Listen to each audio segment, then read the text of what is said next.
this is an exciting episode of Beyond the Crucible, listener, that you have clicked play on because it is the first time, it's historic. It's the first time that we have launched a series on a particular subject within the universe of Beyond the Crucible. And that subject is something that you need to have to get beyond your crucible, and that is resilience. So for the next several weeks, we are going to interview guests and have conversations about all aspects of resilience. What it is, how you manifest it, how you learn it, how you teach it, how all of those things fall into place. And our first guest this week to help us do that, the inaugural guest in our series on resilience, is Stacey Copas. And she has been dubbed the Queen of Resilience by 7-time world surfing champion Layne Beachley. And she has been called a badass, quote unquote, by the world's toughest man, David Goggins. That is enough of me talking. Let's turn it over to the host of the show, Warwick Fairfax, who's also the founder of Crucible Leadership, to get this interview started. Well, Stacey, thank you so much for being here. Super excited to hear you talk about resilience, and love the title of your book, How to Be Resilient, the Blueprint for Getting Results When Things Don't Go to Plan. And obviously, as we'll get into, you have some experience, unfortunately, about things not going to plan. But since we're talking about resilience, before we get into your story, what does resilience mean to you? Because you have a whole body of thought about it. But if you had to define resilience, how would you define it? Yeah, look, I probably have a little bit of a different take on resilience to most. And I find that for me, particularly in a business setting, I feel that so often recently that resilience has become sort of synonymous with coping, which I kind of feel that it sells it short. And even the old, bounce back kind of implies that you just keep coming back to the same place. So for me, I feel that resilience is a growth strategy, it's a learning strategy, and it's the ability to actually grow through challenges rather than just go through them. So I see that I see it more of a proactive strategy as well, rather than a reactive one. And I feel that it's something that, using simple practices consistently, then we can build that resilience, much like going to the gym to build and maintain physical strength. We can actually proactively build resilience so that when we actually need it, then we actually have reserves of it. But yeah, I said to sum it up, I think it is the ability of how you can actually grow and become stronger through challenging situations. Boy, I love that phrase, grow through challenges. Wow. I mean, we're going to dive into that a bit more here in a bit, but some people we're going to have on are experts on resilience in the sense they've got their PhD and they've got a whole body of thought, knowledge, and research, which is very valuable. But you have also a whole body of knowledge on resilience, but you come at it from a different angle, hard-earned, unfortunately. So talk about maybe your perspective on resilience in the sense that you're very qualified, but talk about why, unfortunately, you're so qualified. It's really sort of a signal to, talk about your story, if you will. Yeah. Well, the funny thing is that for so long, I actually didn't feel that I was qualified to talk about resilience because I wasn't an academic and I wasn't a psychologist, and I didn't feel, I guess, traditionally qualified. And for many years, when I first started speaking about resilience, I did feel almost like a bit of an imposter because, as I said, I didn't have all this published research on it.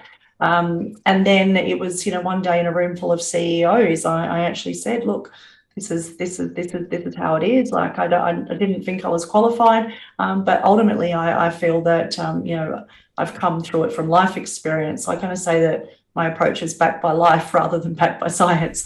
But for me, I guess the biggest experience that I've had that has led me to be thinking about resilience is, back when I was 12 years old, I was actually cooling off in a relative's backyard swimming pool, and it was something that I did quite often, but I wasn't content with just swimming and spending time with my brother was there. He was younger, and a couple of other younger boys. So what I did every time I visited this pool was I like to climb up on the edge of the pool and dive in over and over again. And it was an above ground pool, so it was not a deep pool. It wasn't meant for diving. So, I was getting yelled at to stop, but being 12 and bulletproof and invincible, I completely ignored those requests to stop. And there was just one particular time where I stood on the edge of the pool and I thought that I was splashing too much as I was diving in. So I sort of stopped for a moment and I thought, well, what could I do to make a perfect dive where, I'm not splashing? So I stopped for a moment and I thought, well, what if I was to hold my feet together and keep my legs straight? I thought in theory that would make a splashless dive. So I took a deep breath and I did exactly that. And it felt like any other dive until I went to try and swim up to the surface and I realized I couldn't move. So I didn't feel any pain. I didn't feel like anything had gone wrong, but I couldn't move. I was completely conscious, holding my breath, panicking like anything, trying to get the attention of my brother to help me, which I couldn't do. And so I held my breath as long as I could, but when I couldn't hold it any longer, I had to give in. And as I gave in and my lungs filled with water, I blacked out. And eventually my brother realized something was wrong. They thought I was just mucking around and raised the alarm for help. And it wasn't until later that night at the third hospital that I was taken to that, a doctor had told me that I'd actually broken my neck and drowned, and that I'd never walk again. And, that felt like a death sentence to me at the time.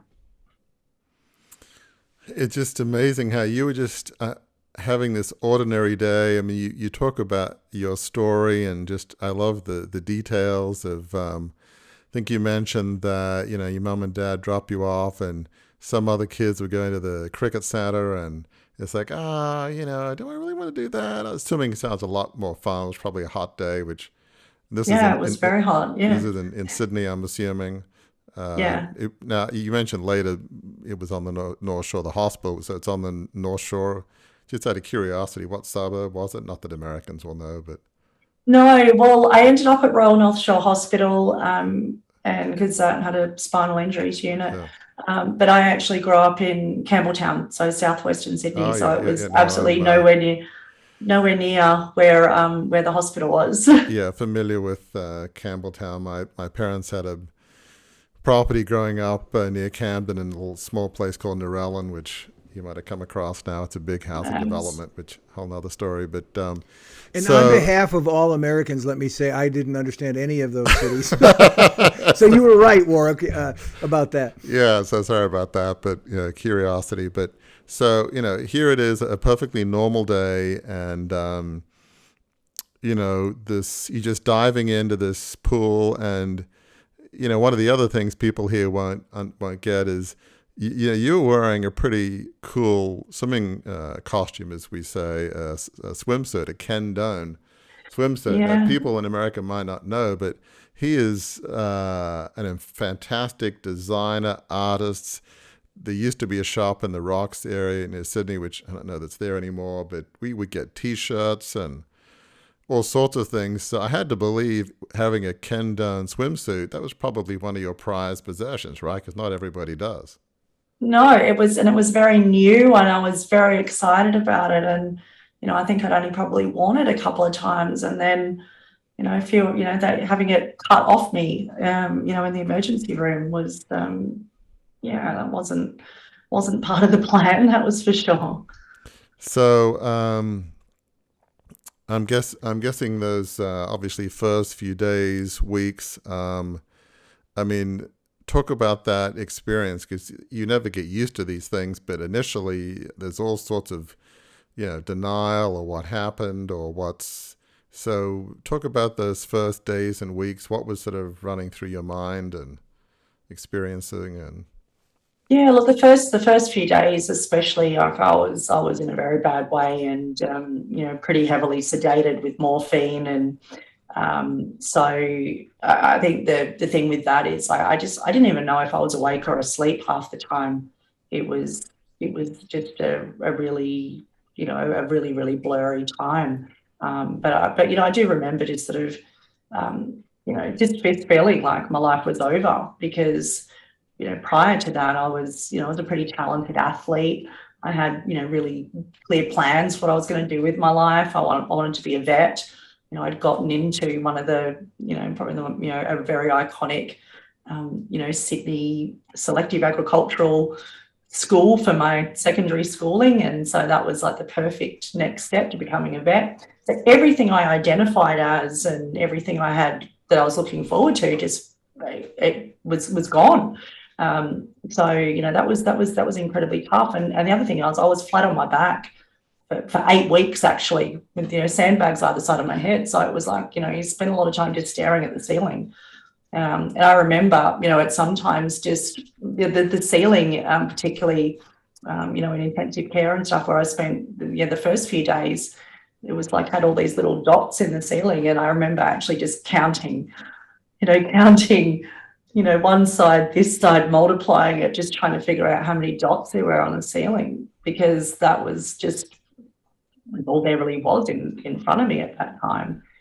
So yeah, it was, and then I had my mum was with me most of the time, but for the most part, it was just just really feeling incredibly sick, and but yeah, it was a lot of fear as well, because it was like I couldn't feel or move most of my body at that point in time either. It was definitely a scary and very blurry time. I mean, it's one thing as an adult, but 12 years old, my gosh. I mean, you mentioned you had dreams of becoming a vet. You mentioned you're athletic. I mean, what kind of things did you do beforehand? Did you have some favorite sports or? Yeah, so I was the pitcher in the softball team. Okay. I was the first girl to play soccer for my school. This was like in the late Wow. 80s. Wow. I represented the school at every distance from the 100 meters through to the cross country as a runner. So I was very gifted as an athlete. I was incredibly active. It was like I ran everywhere. I'd come home from school and I'd go of an afternoon and run for a couple of, I'll say kilometers, but miles. Yeah. Just to, but yeah, it was like so pretty much I identified as an athlete, and then academically it was all about becoming a vet, and that was what it was. So it said all the things that I loved, and that wasn't there. So and the thing was, for me, it was so difficult to go from being such a fiercely independent, active young woman, to then being just completely stuck, and not even to be able to scratch my head or turn the page of a book or feed myself or do any of those things. It was pretty soul destroying at that time. I can imagine. I mean, just when you think of, we all have our self-image, it sounds like, at that time, if somebody said, well, who is, Stacey Copas? Well, she's an athlete, she's independent, takes charge of life, is active, is not passive. Life is meant to be lived, not just idled through. Vet, I mean, all that was probably part of who you were. And then with the accident, well, who is Stacey now? I mean, it doesn't probably at the time felt like, well, what's left? Like nothing. I mean, that's probably there's the physical pain, and that's a whole story, but just the emotional, soul destroying self-image pain. Well, who am I now? What's left? Definitely. And I think as going into high school and going into those teenage years, like identity is such a huge part of that that journey without that going on. So to sort of go, well, everything that I saw myself as, everything that I wanted to be, having gone, then that was definitely incredibly difficult. So yeah, and as you said, it's like comes down to it's like, well, what's the point? I couldn't walk, let alone run and play the sports I wanted to do. And particularly with the sporting thing, it's like when I had those 8 weeks, on my back, then, I was pretty angry about not being able to do the things I always wanted to do. So I actually made a pact with my 12-year-old self at that time that I was never going to play sport again, because I couldn't do it like I used to. I thought I could never be good at something again. And for me, I'd never wanted to do anything that I didn't think I could be good at. Because I was and I am sort of driven by excellence. I want to, anything I do, I want to make sure that I can do it to the best of my ability. But I'm very competitive. Like I want to win. Like I didn't want to just turn up and get the encouragement award.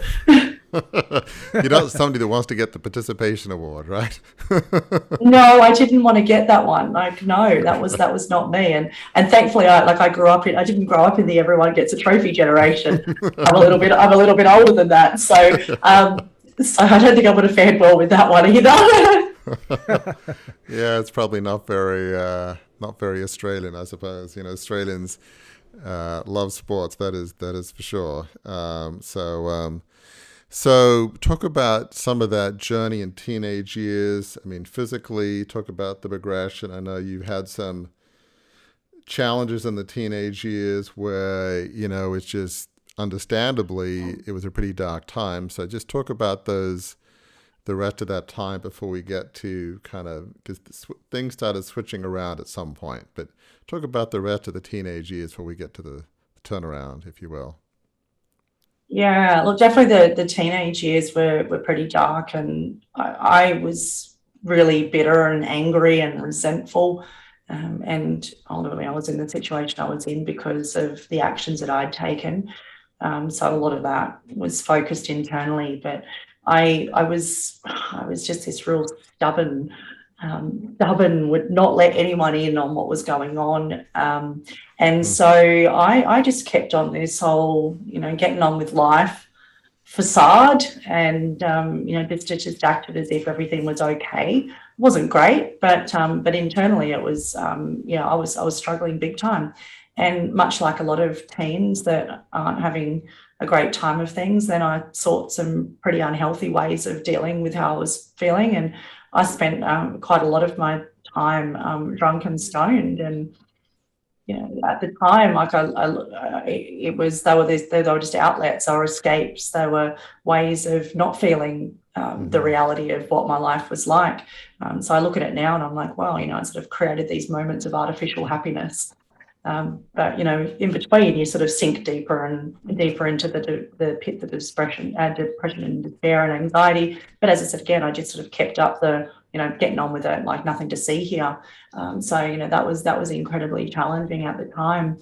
And I think I really didn't realize until more recently that the thing that really kept me going through that time was music. Music was something that became my outlet. Like, I immersed in music, like just as a listener. So, and the coolest part is that I was at the lowest points in my life in the early to mid 90s at the height of grunge, and it was the perfect soundtrack to this angry, angsty, the world's against me type of experience that I was having. But really, it gave me an outlet. It gave me a way to express myself that I didn't have the words to do at the time. And then, eventually I started getting into going to seeing live music. And then there was just an energy and a sense of community and things like that came through that. So, that was probably the healthier outlet that I had to sort of express some of that anger and frustration I was having.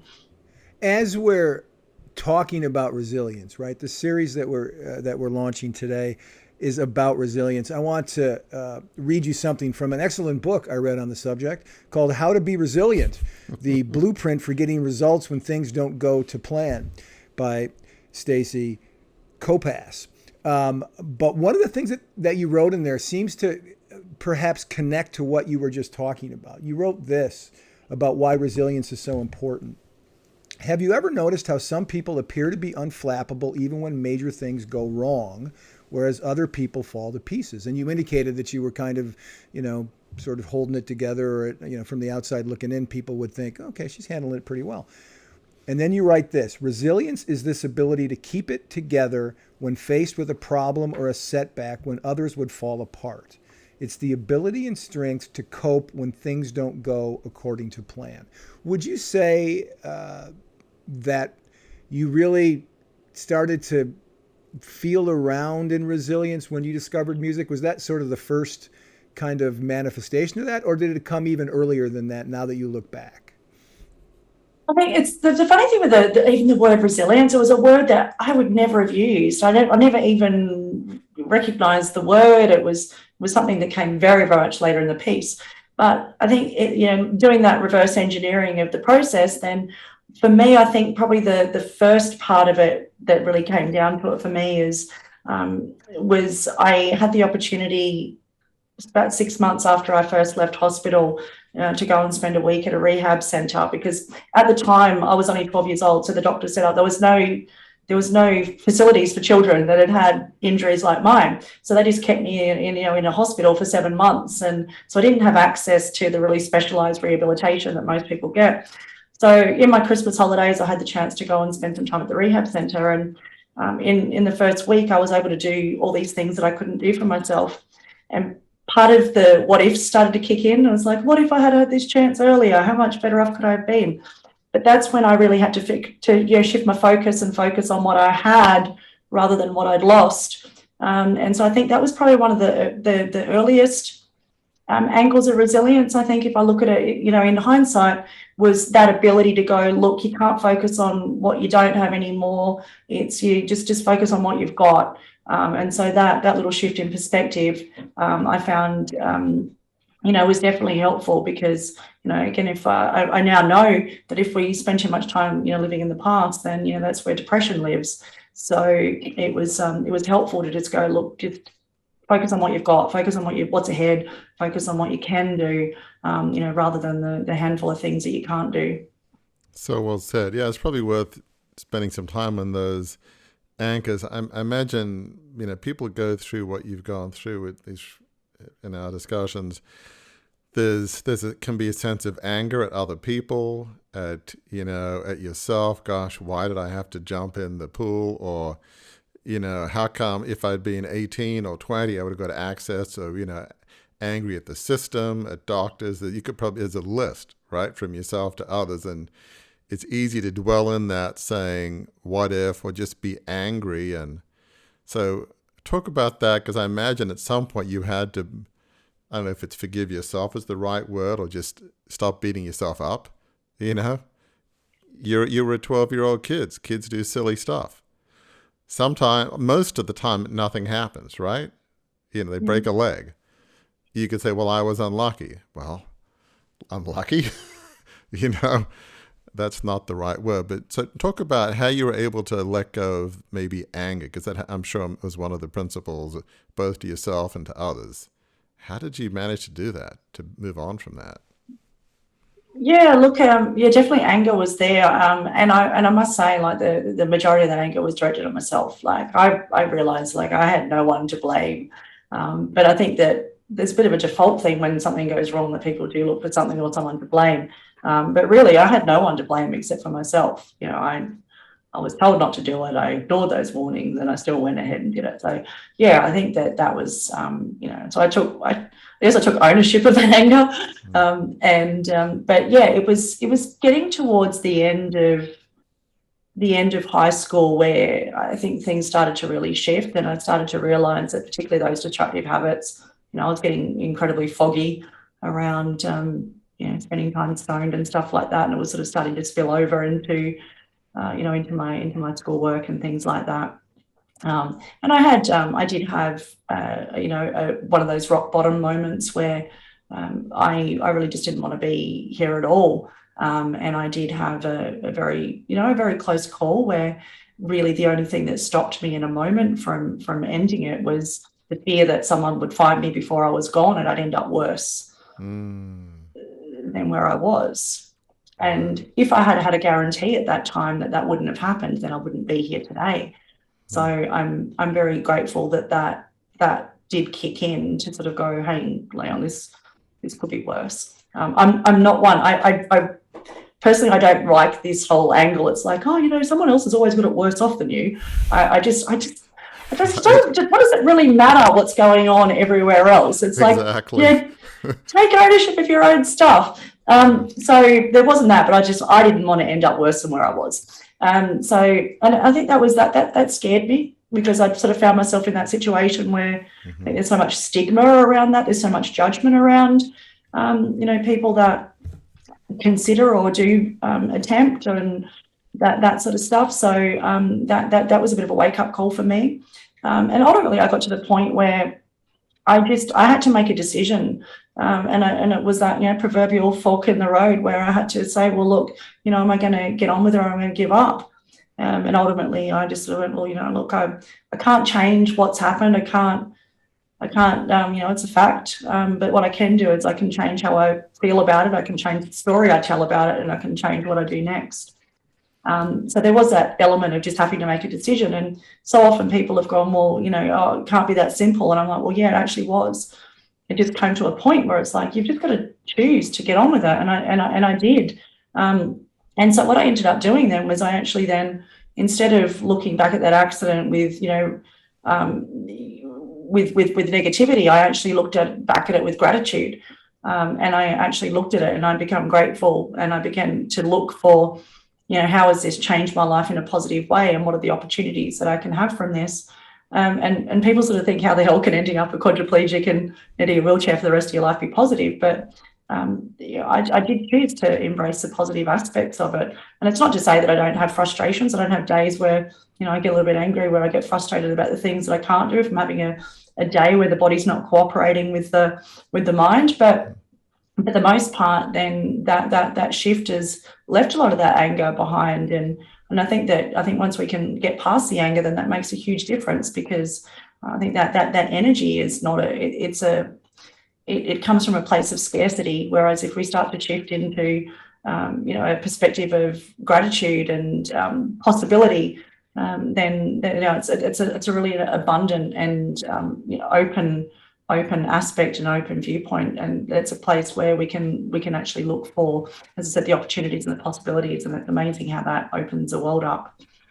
I mean, just when you talk about gratitude, I think it's hard for people to understand who haven't walked in your shoes what you just said. They heard the words, but you hear the words pain for a purpose, right?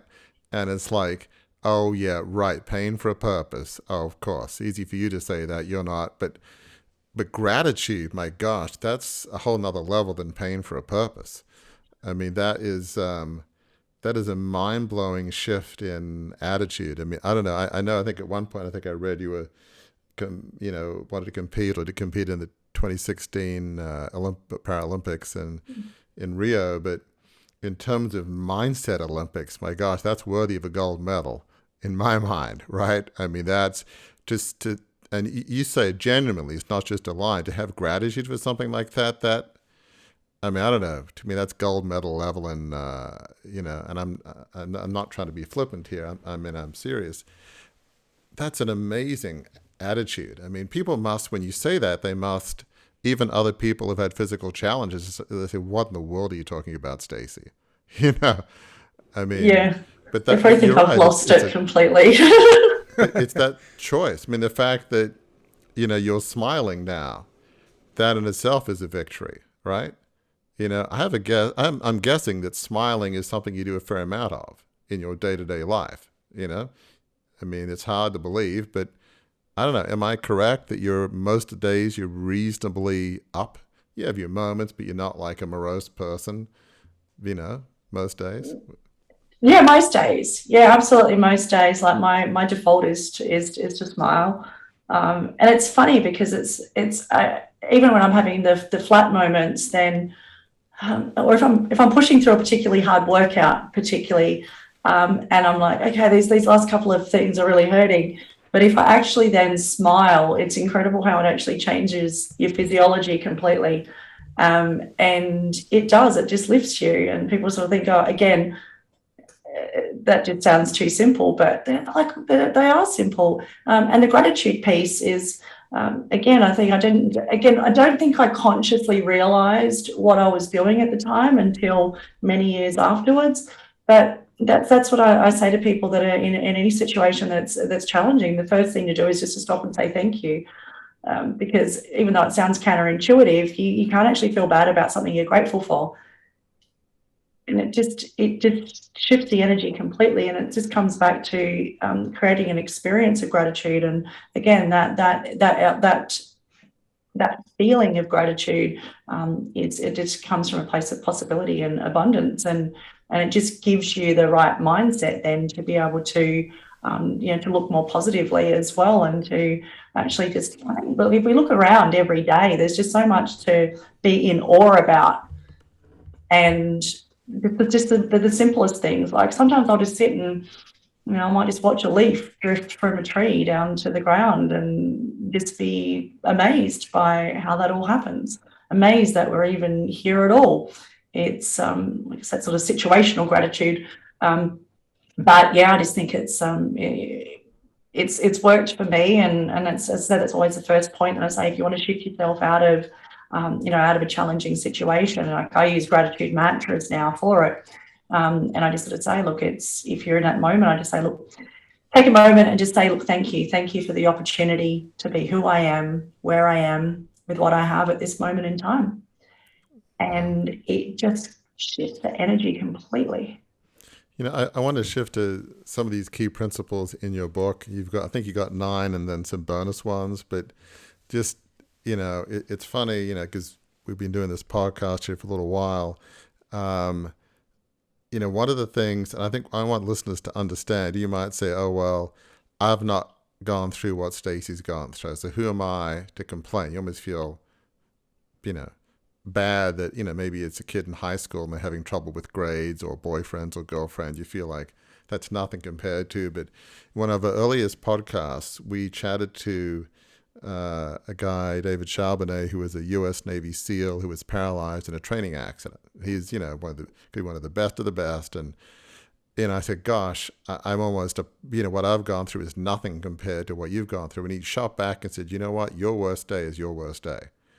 And it's all relative. Every person, and everybody we've had has had that kind of attitude that people have bounced back in a positive. And so that was helpful to me, but it's not really an analogy at all. But in terms of what you're talking about of gratitude, as Australian listeners will know, I grew up in a very big, large family media business based in Sydney, 150-year-old company, did this $2 billion takeover. It ended, and so I was responsible for ending this family dynasty. And still to this day, people say, oh, Fairfax Papers would have been a lot better if Warwick hadn't done the takeover. And still they write snarky things about me, even as little ago as a couple of weeks ago in one of the papers. A couple of weeks ago. Yeah. We won't mention the paper, but, it's just, it just never ends. But part of the reason I'm talking about this is the gratitude is, to be successful, I think I would have needed to be a Rupert Murdoch media mogul. And I'm basically a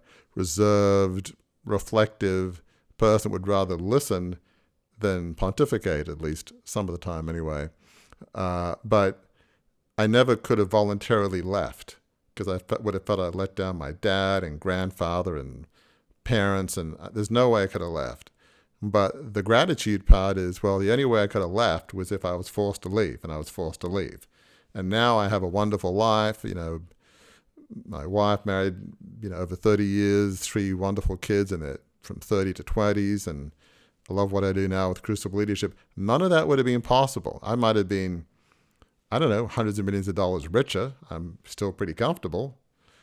But, the gratitude part is that was a gift. That in my case, now wasn't a physical deal, but I would have been locked into this family company doing something that I didn't enjoy, but felt obligated to stay there. Couldn't have left any other way. So I don't know if I'm a person of faith, so, I have to believe there's a grand plan up there somehow. So it's okay, Warwick won't leave? Fine, we'll figure a way for him to leave. So I'm not trying to make some analogy or anything. Your story is different than mine, but the point is gratitude is very important. So please go ahead. I will make an analogy, or I will make a connection. Please. I'll take my co-host prerogative and I'll make a connection between both of your stories, as different as they are. And we find this all the time on the show, is that the circumstances are different, but the emotions can be the same. And again, this is something from your book, Stacey, that I think speaks to both of your stories. And you wrote this: the reality is that resilience is a skill that can be learned just like building muscle in the gym. The more you practice it, the more resilient you will become. Both of your journeys back from your crucibles, that there's evidence of that in your lives. But there are a couple things I love in your book. This I've just decided is the thing I love most about what you write. And you say this, and listener, get a pen out, get a pencil out, get chalk out, draw it in chocolate on something. But you wrote this: another way to visualize this is to think of jumping on a trampoline. the lower down it goes, the higher up you are launched.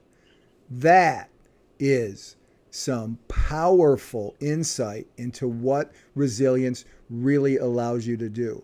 And that idea that we were talking about there, Warwick, about your own pain is your own pain. Your worst experience is your worst. Don't compare, right? The lower down you go, that you get to determine that, but you also get to determine as you practice resilience how high you go. And I think that's the example that both of you set, and hopefully our listeners hear that and draw hope from that. Yeah, absolutely. Absolutely. Yeah, I mean, for you, how would you apply that principle to you? The lower down you go, the higher you. How was that for you? Yeah, well, I think it's definitely been that way. And I guess that, a similar analogy I look at is it's like if you're looking at an archer, it's like the tighter back you pull that bow, then when you let it go, the faster the arrow is propelled forward. So I do that. I do remind myself where there's times where things feel overwhelming or challenging that they're the opportunities. I think the times where we're under the most pressure, the most resistance, the most uncomfortable, then they're those amazing opportunities for growth and learning and also connecting. I think this is the thing, and this is why I love that you're sharing stories in this way, is that we're going to connect with other people through our adversity, not through our success. And I feel that it's easier to connect with somebody on that level, because I think if we've shared, as you said, we haven't shared the exact same thing, but our experiences have been similar in how we've looked at it, experienced it, and moved on from it. But yeah, I always look at it. I find the times and that's where I come back to the gratitude, because I don't know in that moment. I know it feels awful at the time, but I don't know how it's going to then grow, or what's going to be the lesson that comes from it. But I just know that it is. And that's what sometimes I ask myself. It's like, first of all, it's saying thank you for that opportunity to experience that, even if it doesn't feel like something to be grateful for. But then the next seed that I plant is, it's like, well, what is the opportunity in this? What's the lesson in this? And I don't know, you don't always have that answer straight away. And sometimes it can take years to realize, well, what was the lesson in it? And I like that you said too, Warwick, that you said, if you from being a person of faith, that you sort of feel that there is a greater plan. And it's interesting for me, because I wasn't somebody that was. And I think that if anything, at the time, the experience I had probably pushed me further away from faith. But I still felt that there was some kind of reason. There was some kind of divine intervention in what happened to me. Because while I was, a talented athlete and all those sort of things, then I was starting to hang out with, some people that would probably have the tendency that I may have gone off track. And, I was very curious about, probably just exploring everything that probably wasn't healthy for me to explore. And I know that as a teenager, as I said, I spent a lot of time drunk and stoned. Had I not had the injury I had and become so aware of my body, I would have taken everything just to experience it. So I think that there's been a lot of parts of my journey where there's been a greater being, and again, it's I'm at this point in my life now where it's really interesting, because I have a boyfriend that is somebody that's very driven by faith. So it's been quite interesting to be a person who isn't, but then starting to look at all these things and recognizing that there are so many things that have happened in my life that I can't explain, that you sort of feel that there is something. And I do sort of trust that, I trust myself, but I also trust that, there is some kind of greater energy or greater being or something like that knows that I'm on a path. And that's the thing, as I look at it now with the gratitude for the adversity I've experienced, because it's given me the opportunity to experience what I have, that then I can then share, and I can share with other people, and I can share how people can learn and grow from, but not having to go through crisis in their life. So it's such a great thing to have experienced that. And as now, I said, the more challenging the situation, the more likely I am to just go, wow, this could be something really great from this. And even as recent as last week, we're in week 5 of a pretty hard lockdown here in Sydney again, and I'm probably one of the most capable and equipped people to deal with that. Right. I had a meltdown last week. I had a meltdown. I did lose it a bit. I got incredibly emotional about it, and I realised there was a number of other things that sort of all collided.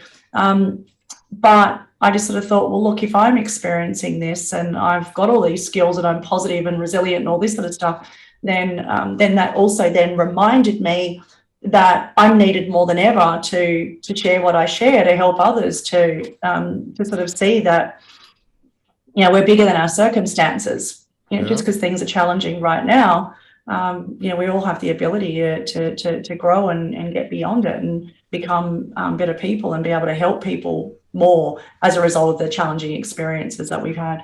Absolutely. Well, I want to touch on some of these principles, but one, just as you talk, certainly for me, when you've made mistakes, which in my case, sort of a $2 billion mistake is a pretty big one. It's not small. It gives you some degree of, forgive me, almost like English Australian understatement, gives you a lot of potential for humility. It's funny. I just tend to say things like some degree of humility. Will you be able to translate that? But American audience might not. But yes, it can make you humble, not judgmental, compassionate. I mean, who am I to judge somebody else given the colossally dumb things I've done? And I don't know. I mean, that can be certainly a gift. But talk about some of these principles. Like the first one you mentioned is responsibility. And we've really talked about this in not so many words, but why is that the first principle in terms of, building this resilience muscle? Why is that for whatever crucible, setback, failure you've gone through, why is that the first step, would you say, responsibility? Yeah, I feel it is the first step because we've really got to take ownership. You've got to take ownership of where you're at.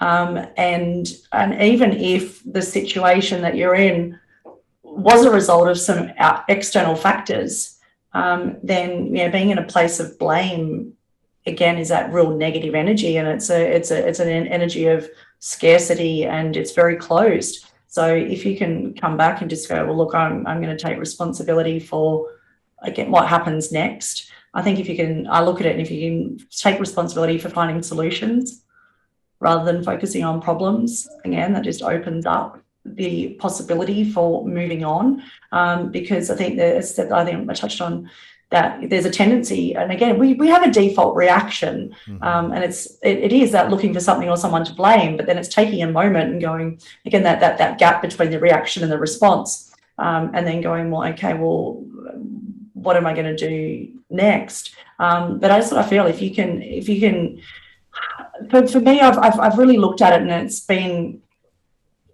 more recent to realize that, I like it, that the only way forward is inward, is we can't always be looking for the answers outside of ourselves. And that's where it comes back to personal responsibility.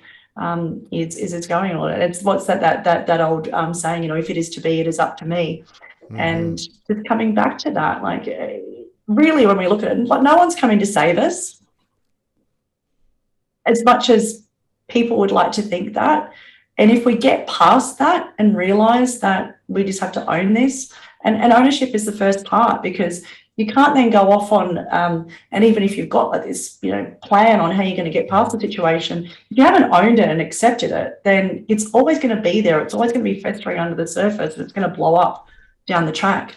And that's why I think if you start with owning a situation and owning that you're going to get past it, then that really helps to have that good energy and the focus that you need on the what's coming up ahead.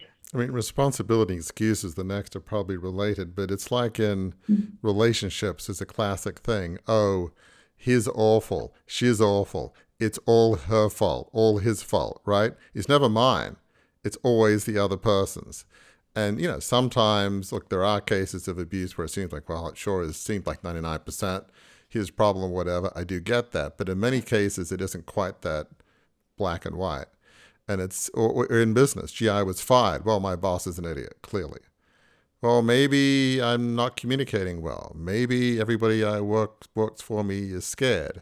Maybe I don't show up on time. Maybe I don't always get things done. Maybe some of that could be factors why I was fired. How about a little internal analysis? Sometimes we deserve to be fired, but most of us don't take responsibility. We double down, we triple down, and it's always somebody else's fault. It's never ours. But that internal analysis, I think, is what you're saying is important, right? It's not always everybody else's fault. Sometimes it could be, but it's a little simplistic to say we have no contribution, right? We have no responsibility. Yeah, I think it's easier to blame everybody else. And I think that also too, I think that if we're looking broadly across a lot of society, then I think that's a lot of people are blaming. It's always everyone else's fault. And I think that's the thing is when there is that thing where you're looking at like self-awareness is such a huge part of resilience. Mm-hmm. And if people are having that situation where they're going, oh, this is this person's fault, or they're angry at somebody, is just to stop and just to ask themselves, what part have I played in this? And always coming back to what is it about that person or that situation that's triggering me, and what do I need to look at internally to go, where am I maybe projecting that, and then I'm having that reflected back at me in the form of a mirror. And I find that is just super powerful, and it's uncomfortable. And I think this is why a lot of people did sort of go, no, it's all out there, it's out there, look away kind of thing. But I think the thing is, as I said, if we can always look at experiences that we have in life as a mirror and go, okay, well, what part have I played? What can I learn from this? How am I showing up? How have I contributed to what I've just received back? Then that can just make a huge difference. And I think also too, what is sort of linked to that is a lot of people have an element of entitlement. Mm-hmm. It's almost like the world owes me a favor, or someone needs to do this for me, or someone owes me something. And for me, I look at it and I'm just like, well, I actually flip it around completely. I'm like, if anything, we owe the world a debt of gratitude. Like, we owe the world so much. And if we can come back to not so much about what can we get, but what can we give, and then what we can then grow and experience in return. I think that if I was to look at what's my my number one enemy or nemesis, it'll be the entitlement attitude. Sure, I know that makes sense. I know you talk about expand, which I think is probably giving and all that. But one of the things, it's probably in here somewhere, but you mentioned the internal, and often we think, oh, I'm going to be happy when I get that top job, or I have the nice house, the big boat, maybe for people with physical challenges, if I could get fully better, in the early days, you probably don't know, then I'd be happy, right? It's happy if. And I often think happiness is really a state of mind. It's like, it's really what you said before in a sense is if you can choose to be happy, you clearly have chosen, again, overall, to be happy, which is, and you sounds like you're pretty successful, not every second, but overall, which is, again, amazing. But it's, part of it is just this journey within. Things won't make you happy. Accomplishments won't make you happy. But, it's just you don't find your self-esteem in success, accolades, even Olympic gold medals, as wonderful as it is. It's an internal state of being. I don't know if any of this makes sense, but it's part of the resilience is learning that happiness isn't found elsewhere. It's just so it's just more of an internal journey. I don't know if any of that makes sense, kind of based on what you're thinking. Yeah, look, it absolutely does. And I think that, you mentioned before relationships, and I think that this is an area where it is probably the most important and apparent, is that there's so often people then are almost looking to that other person for their happiness. Mm-hmm. And I think that that's something that I've always looked at. Once I was aware that I'm the only person that's responsible for my own happiness, then that was such a shift. It's like you can actually then show up with interactions with other people, and again, not looking for what you can get from them, but just looking about how you can be present with them and how much you can add value to them. And also then when you're in a relationship with somebody, or you're in a business partnership or a friendship with somebody, and that person knows that you're not depending on them or you're not putting pressure on them to make you happy, when that weight is lifted, it's just such an incredible experience. So I think that the happiness thing is huge, and people are always, again, chasing it, rather than, I just said, like, choosing it. It's like when you open your eyes of a morning, the biggest part of whether you're going to have a good day or a bad day is what you decide as soon as you wake up. Right. I mean, just another brief beat on this, just being fully present. I mean, we're normally in Maryland, but we're in sort of far northern Michigan where it never gets that warm, which, everybody else here in America is frying. But just taking a walk in sort of the woods and listening to the wind through the trees and the smells, the sounds, the lapping of the water, just simple little things, and being grateful and saying, boy, this and this amazing, beautiful moonlight, across water, or whatever it is. There's a lot that can fill you with joy if you choose to look at it the right way. So a couple other things. You've got one on support that I find fascinating: who to let in and who not to let in. So clearly, some people that are probably not helpful. So talk a bit about, part of resilience is you need a team, right? You can't, as much as most of us would like to do it all on ourselves. I got it. I don't need help. I'm good, right? I'm good. So talk about how it's not just about getting help, but some people can be helpful. Other people, maybe you don't want to really let help you. Why is that important? Yeah, look, it's interesting too, because having the team and asking for help has probably been one of the ones that I've been the worst at. Right. And because it's like, I just want to do it, I'll do it. And I think for me personally, because I'd lost so much physical independence, I probably overcompensated in areas that I could, and then I really struggled to let people in. But ultimately, the support piece is that we really need to have people that are going to support and encourage us, rather than try and suck the life out of whatever we're doing. And the way I like to look at it is like, if you imagine like you're the sun in the middle of the solar system, and you've got some stars that shine light into your world, then you've got the black holes that suck the life out of it as well. So it's always looking at, well, who are the people that you can have around you that are going to actually then add the value, are going to lift you, are going to make you feel more positive.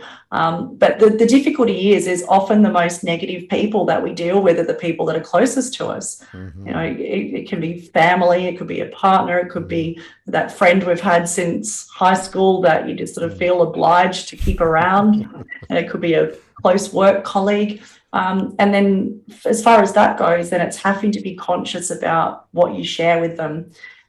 So if you know somebody that's going, someone that's with the dream stealer people, then you don't go to that person all excited about a win you've had in your business or a big goal that you have that you want to work towards, because they will suck the life out of it. And so it's just being really conscious about who you let in. And sometimes it is an element of needing to let people go and just completely cut them adrift completely. And sometimes that could be family as well. If you know that someone is not going to add value to your life, then I just sort of say, well, let them go. But it does make the world of difference. But then also too, then it's also recognizing it's not all one-way traffic as well. And coming back to that self-awareness piece, it's having the self-awareness to go, what impact is my energy and behavior having in the people around me as well? And going, well, where am I showing up as a black hole or a star as well? And how could I take, again, that responsibility for the energy that you have and how you actually interact with people and the impact that has, whether it is positive or negative, but owning that and having the awareness to say, look, it's a two-way street. I mean, that's very helpful because some people may be like flowers in your life, others may be like weeds, you know. We don't need weeds that suck the life out of us. You know, you black holes is a wonderful expression. And yeah, I mean, if they're family, it's not like you can just not see them, but at least, as you say, be careful what you share. And there are others, and I've certainly had these in my life and family, that are the should people. You know what, Stacey, you should do? I've got this great idea. And then you say, well, thanks for that. No, but Stacey, you don't understand. You really should do this. And well, thank you. And then eventually that doesn't work. And so sometimes you have to go to, I heard what you said, but no. It's like, I mean, sometimes politeness doesn't work, but you've really got to be guarded about who you let into your life. You want people that support you, that are non-judgmental, but suggestions are okay, but we don't need an endless list of you should do A or B. You know, we all have those. That's not life affirming. And that means for us, we should stop doing that to other people, right? You know what? You know, I wrote this book, and based on my book, you know, How to Be Resilient, I know I've got a blueprint, a specific blueprint for your life. I don't mean a general one, but I write you a 5-page paper, and it will tell you exactly what you need to do. I've got it all mapped out, right? It'd be easy to go there, especially if it's somebody you deeply care about. But it's like, well, you know, you're the, you know, the king or queen of your own life, but not of other people's lives. So, you know, I'm sure that's, anyway, but that all makes sense, I imagine, right? Just be careful who you have around you. Yeah, it makes a huge difference. And I think that going back to that urge to sometimes want to go, because it's like we can see things, yeah, outside eyes always see things differently. So the whole thing about, you know, you can't read the label from inside the jar. Absolutely. And but there is a tendency to want to do that. But then a big learning that I've had, I think since I've started doing the work I'm doing, I've been doing this for about 9-10 years now, but there was 2 things that I learned that really helped, was that I can't care about somebody else's problems more than they care about themselves. And sometimes the biggest gift we can give somebody is the consequences of their own actions and decisions. And just letting that happen. Because if we look at our crucible moments, right? Imagine if something had intervened or prevented that from happening, and we had been robbed of the gift of the experience we've had. And that's where I think that being able to step back, even if we could see something externally, it's like, again, we don't want to rob someone from the experience of that situation. Boy, that is, and that's a powerful thing for you to say. And I'll echo what Warwick said there, because in your book, you say this about that very subject. Most people find it hard to believe that ending up a quadriplegic and needing to use a wheelchair for the rest of my life is a positive thing. But after spending some time with me, they quickly realize that I am truly happy about it. Listen to that, listener. Truly happy about everything that we've talked about that has happened to her physically. And here's how Stacey ended that paragraph in her book. I have done things with my life that I can say with certainty I never would have done otherwise. That dovetails so nicely with a core concept of Crucible leadership, and that is learning from your Crucible. How when you learn the lessons of your Crucible and you move beyond your Crucible, as the title of this podcast is, you then are launched into what Warwick has called a life of significance. And based on what you're talking about, Stacey, I think you believe for sure you're living a life of significance right now, right? Yeah, completely. And I love that now, because at first I sort of felt I had what I called like little old me syndrome, that there was nothing special about me. I'm just getting on with life. Don't even bother asking. But as I've sort of started to grow and evolve through this process, and the more I shared my story, once I got past the whole, and I think it's a very Aussie thing, Warwick, where we were brought up, like I was brought up to not stand out, to not say that we were good. And so when I was encouraged to share my story, I thought, no, everyone will think I'm a total wanker for talking about myself. And Okay. so I didn't want to do that. For an American audience, is there at least a polite Oh, I think way they of, know what that translating means. I know what that wanker? means. Yes. Okay, That's the first time on Beyond the Crucible we have had the word wanker. So thank you, Stacey, for that. I don't know if that's a good or a bad thing, but honestly, that's how I felt. That's how I felt. And but I had a mentor that said to me, look, Stace, with an experience like yours, if you don't share, you're being selfish. And Yeah. this is where then once I started to then take those little first steps in sharing my story and then getting that feedback about how much of an impact me sharing my story and the specific lessons I learned and how that could help somebody else, then that gave me that confidence to go, wow, I actually feel a deep moral responsibility now to share more, but also just to, I found that if I focus just on showing up the best I can to continue to learn and grow and evolve personally and then share that with others, then again, I can have a significant impact. And it excites me now rather than feel like it was something that I either wasn't worthy of or something that I felt weighted down by. I'm going to use this opportunity to make a segue. That's a perfect segue to, I like to say on the show here, the captain's turned on the fasten seatbelt signs, and it's getting to the time that we have to land the plane. But Warwick will ask, a couple more questions. But before we get to that part, I just want to give you the chance, because you're talking about helping people. How can people, Stacey, find out more about you and what you can do for them to help them manifest and understand resilience better? How can they find you online? Yeah, look, if you Google me, there'll be about 10 pages of stuff to keep you busy. But look, I think I'm most active on LinkedIn and also on Instagram. I manage all my own stuff, so I'm always open to somebody sending me a private message if they've got a specific question, but to engage with me that way or through my website. And if anyone wants to get a copy of How to Be Resilient, then there's a free download at howtoberesilient.com.au on the end of that one. But yeah, look, I really welcome people connecting with me, and that's what drives me. If I can be of service in some way, then I absolutely love doing so. And that is a life of significance for sure. Warwick? Yeah, well, boy, I mean, I guess speaking of significance, what I'm sort of hearing you say is, we define a life significance as a life,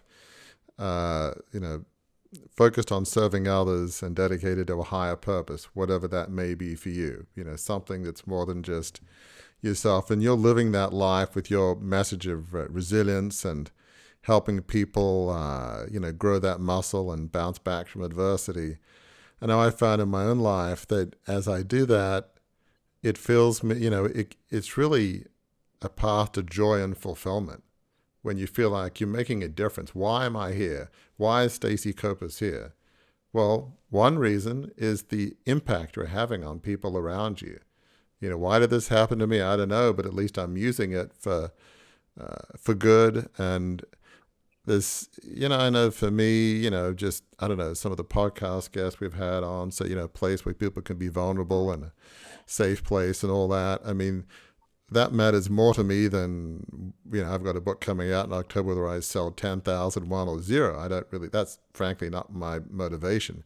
But if I feel like I'm helping people, I'm sure like you, that means everything to me. I mean, it really does. And so I imagine you can relate. So as you're helping people and people are saying thank you or whatever, or, obviously I realize there's no physical healing, but just emotionally, spiritually, talk about the difference that makes to you when you feel like you're having an impact in people's lives. What does that do for you as a human being? Yeah. Oh, look, it makes the world of difference. And even just the other day, I think it was a couple of days ago, I'd had a day where I was exhausted. I was just so tired. I didn't sleep much.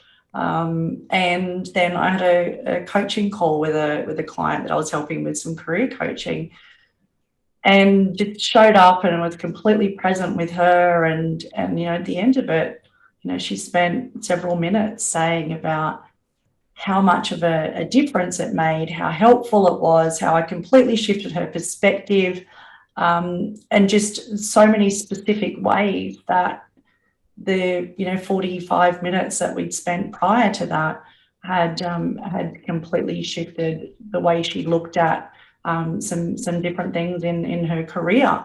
And that just, it makes the world of difference. And then also I love that from time to time I might get an email or a message on social media from somebody that perhaps saw me speak years ago, and that comes back and said, because you said this, I did this, and this is the impact it made. And sometimes it'll be, I don't even remember saying that specific thing, but that person picked it up at that time, and that then made a difference in their life. So now I use that, and even when I'm going out to speak, I still have this there's a nerves thing that goes on.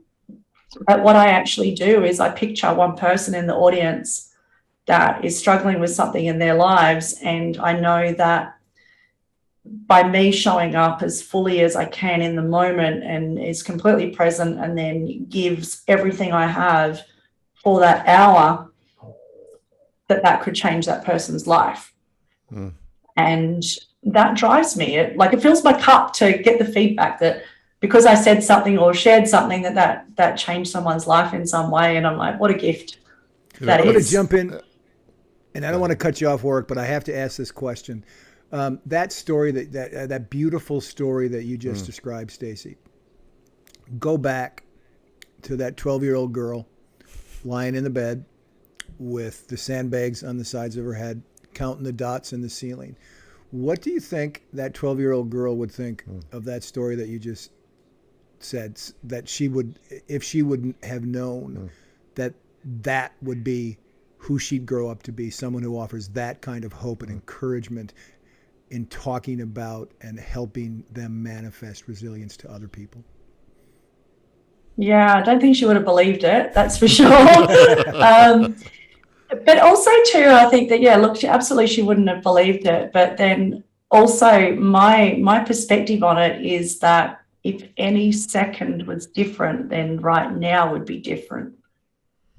So I think she needed to have those doubts. She needed to have those fears. She needed to have experienced all of those things of the worthiness and what's the point, in order to then have become the woman that I am now, to then be able to do what I have, because I've been at the depths, and then was able to work through that consciously or unconsciously. I think a lot of it was unconscious, but that then gives me the ability to be able to connect with people that are at the lowest points as well. And and not just at the lowest points, just even at a it could be just a bit of a confidence dip. It could be just that, in the world we're in now, it's the overwhelming uncertainty that people find themselves in, but just gives me the ability to relate and connect. And also then, as you said earlier, provide hope, to go, well, wow, if I've been able to turn around my life from that to where I am now, and there hasn't been anything special about it. It's just been, I've been incredibly resourceful, and the experiences I've had have just been the result of the decisions I've made. And then that's brought me to where I am now, and then I can be able to help others do the same. Wow. Well, thank you, Stacey. That is a powerful story of resilience. I love what you said. I mean, you made a series of choices throughout your life from 12 on, and it is possible. In your darkest moment, you can be resilient, you can be happy, filled with joy, like Stacey. It is possible, and I think Stacey provides a blueprint to that. So you may not believe that, especially if you're 12-year-old girl in hospital. I get that, but it's possible, just believe what Stacey said, believe her life, the example of a countenance. You can't fake a countenance. You can't fake that presence. It's real. So resilience, coming back from your darkest days, it is possible. And, Stacey is a very good example. So thank you so much for sharing your story and some of the keys of how you do live a life of resilience and a life of joy. Thank you. It's been an absolute pleasure to share with you today. And that sound is the plane landing. The captain's put the plane on the ground. But here's the good news, listener. We're taking off again because this was only part 1 of our series on resilience. And next time we gather, we will hear from dual Olympian Katie Folks, who, wait till you hear what her story of resilience is. Wait till you hear, I'll give you a little bit of a hint. The Prime Minister of Australia, yes, another Aussie, the Prime Minister of Australia said that what she and her fellow Olympians on the rowing team did was, quote, un-Australian, unquote. That's next time on Beyond the Crucible. Thanks for spending your time with us.